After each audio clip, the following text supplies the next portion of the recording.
Mouse et aujourd'hui on se retrouve pour une nouvelle vidéo. Aujourd'hui on va parler de Coco. Qu'est-ce que tu fais? Je marche comme un squelette pour passer inaperçu. J'ai jamais vu un squelette qui ait cette démarche. Vous marchez comme ça, hein. Pas du tout. T'arrêtes, hein? Dans ma famille, on n'est pas toujours d'accord sur tout. Mais on reste soudés. Rien n'est plus important que ce que vous aimez. Ay, pobrecito, estás bien, mijo.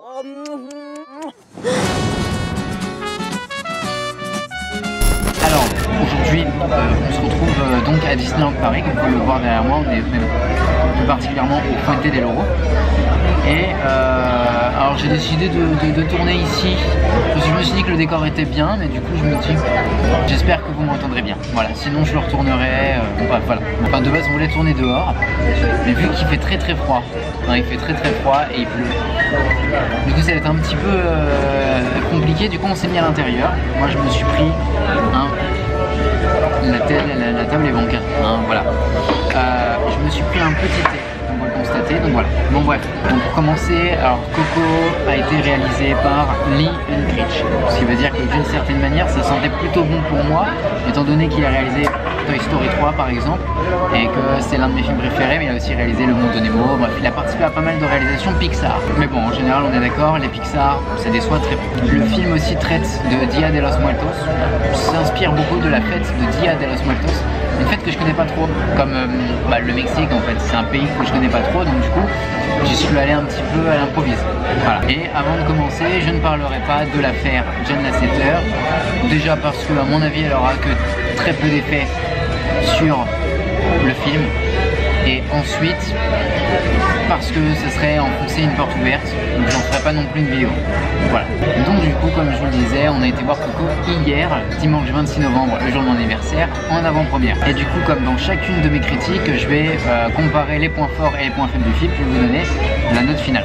Et bien évidemment c'est une critique sans spoiler, donc vous n'êtes pas obligé de partir. Alors déjà pour commencer, premier point fort, très clairement l'animation. Déjà pour commencer, premier point fort, l'animation qui est très belle, qui fait très réaliste. Et surtout c'est plein de très belles couleurs, mais vraiment très belles couleurs. Alors c'est très flashy, etc.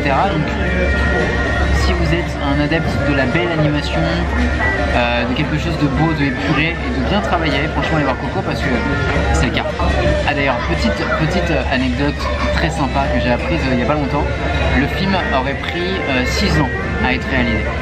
Quasiment le double d'un film normal. Le deuxième point fort c'est les couleurs et les décors, donc j'en viens à peu près à l'animation qui fait très réaliste, et donc du coup les couleurs et les décors qui sont là aussi très réalistes. Franchement c'est bien foutu, c'est bien foutu. Tout le monde est à peu près d'accord sur le film. Zoé qui est pas super fan du film, enfin elle le trouve prévisible, c'est pas qu'elle a pas aimé, c'est qu'elle le trouve prévisible, mais l'animation elle est bien.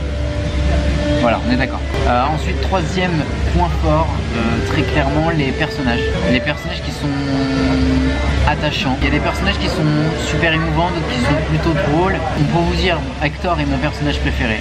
Voilà. Mais je vous en dirai pas plus sur son personnage, parce que voilà. Je ne dirai rien de plus. Le but c'est pas de vous spoiler. Voilà.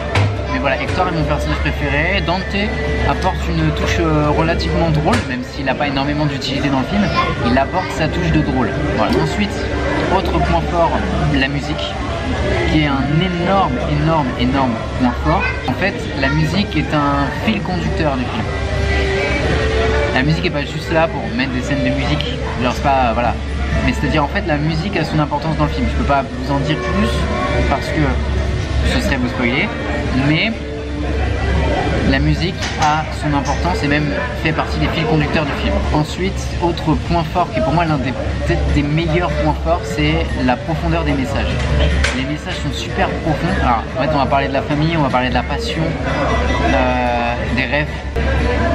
En fait on va à fond dans cet angle là. Vous voyez ce que je veux dire, la famille, les passions, etc.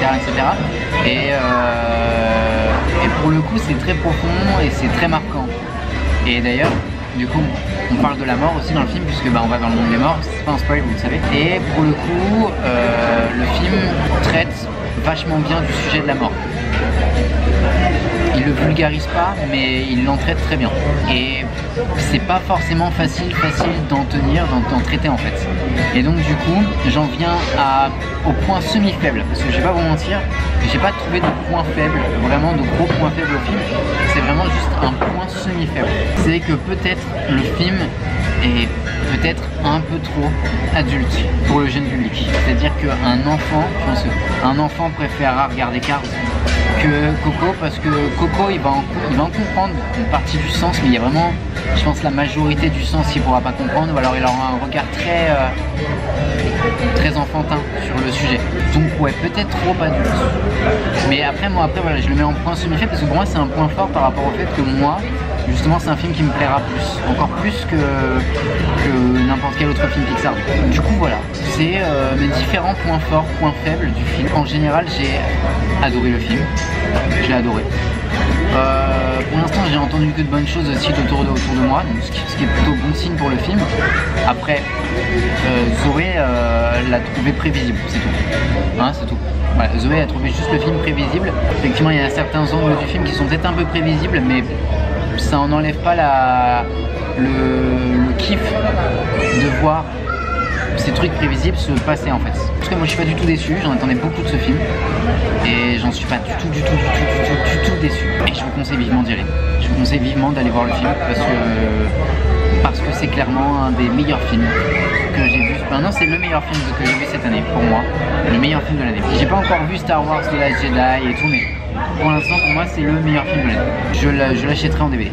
Donc, du coup je vais finir par vous donner ma note finale sur le film. Ma petite note finale, qui est une note finale de 9,5 sur 10. J'ai retiré 0,5 points uniquement parce que j'ai du mal à donner 10 sur 10 à un film. Et voilà, c'est tout. Sinon clairement, allez, foncez voir le film parce que il est top. J'ai eu ma petite larmiche à l'œil, hein. J'ai eu ma petite larmiche à l'œil, c'est fréquent devant un Pixar. Mais j'ai eu ma petite larmiche à l'œil. Vous allez aussi rigoler. Vous allez aussi beaucoup rire au film. Il y a vraiment des scènes assez drôles, je trouve. Non, je trouve qu'on passe par beaucoup d'émotions et donc du coup je vous le conseille vraiment d'aller le voir parce qu'il est vraiment top quoi. Du coup voilà, c'est tout pour cette vidéo, cette petite critique. N'hésitez pas à me dire ce que vous en avez pensé dans les commentaires. Si vous avez été voir le film aujourd'hui ou demain, ou... bref. Dites-moi dans les commentaires ce que vous avez pensé du film. Vous pouvez aussi laisser un petit pouce bleu si vous avez aimé la vidéo. Et puis vous pouvez aussi éventuellement, je dis bien éventuellement, vous abonner si c'est pas le cas. Si c'est pas encore fait, c'est bien. Abonnez-vous, ça fait plaisir. Vous pouvez aussi me suivre sur mes différents réseaux sociaux qui sont actuellement en train de défiler juste ici. Instagram, Twitter, Snapchat. Je vais dire Facebook, mais il n'y a pas Facebook qui passe. C'est pas le plus important de tous les réseaux sociaux, hein, on est d'accord. Réseaux sociaux. Non, parce que les réseaux sociaux, c'est les réseaux sociaux. Non. Dans tous les cas, c'était Magic Mouse pour vous servir et surtout n'oubliez pas de rester les enfants et aller voir Coco au cinéma. Il est très bien.